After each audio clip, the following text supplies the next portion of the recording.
It's time for the DOGE moment. As we told you, and when we said all these things to you about the theft and the thievery and shooting the middle finger at the taxpayer and John Podesta and Stacey Abrams and all these hacks, we knew nothing. But we know their MO, modus operandi.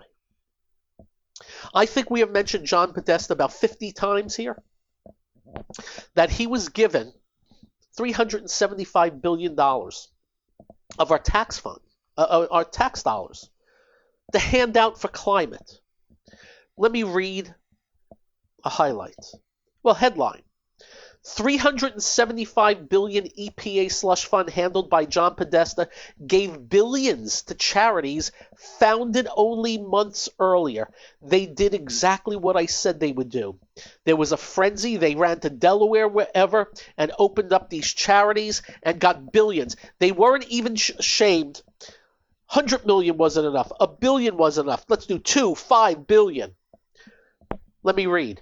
The Biden administration funded at least $20 billion into environmental groups, most of which had only recently been founded. In one case, former Vice President Kamala Harris handed over a check for nearly $7 billion to Bethesda, Maryland-based group Climate United Fund, which does not appear in the IRS charities database and has no federal filings. The nonprofit fund had only been incorporated in Delaware. Do we know our stuff? On November 30th, 2023, 5 months before Harris handed over the cash. The Climate United Fund then announced the historic investment in a press release, noting the group's work delivers benefits like cleaner air and increased energy security. Bullcrap. However, because the company is so new, there is no publicly published accounting of how it plans to spend the $7 billion. Projects that have been announced, including a $10.8 million pre-development loan solar project on tribal lands in eastern Oregon and Idaho, and a $32 million solar energy project at the University of Arkansas, but they represent only a drop in the bucket. The CEO of Charity Watch says, ethically speaking, it's concerning. Well, I believe she's being very diplomatic. She's really trying to say they suck. What was the purpose of creating middleman entities when there's so many established groups in the climate space with good track records? What was the value added by doing it this way, especially with the large sums of taxpayer funds?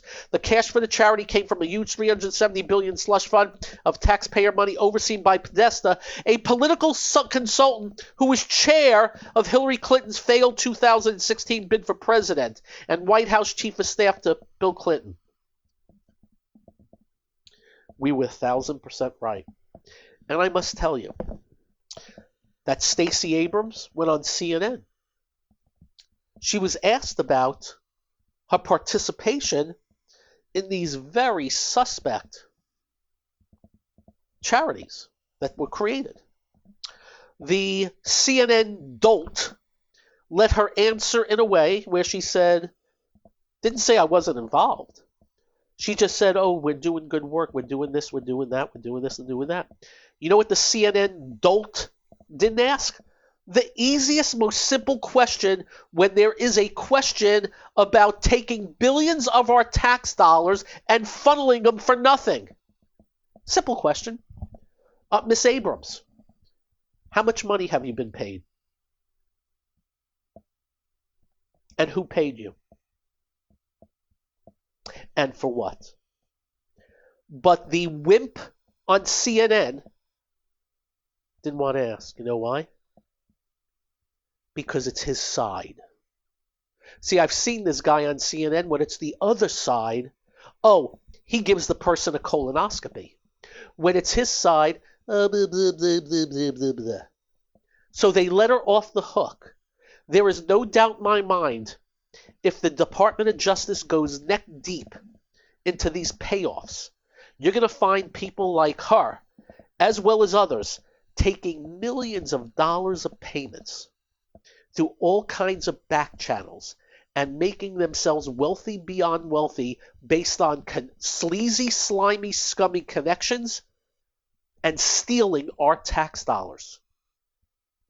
I am really hoping our president puts the hammer down on this crap and claws back every freaking dime of this BS. They ain't doing anything for the climate. It's to enrich themselves. That's all it is. And they've been found out. And the CNN guy sucks. That's your Doge moment.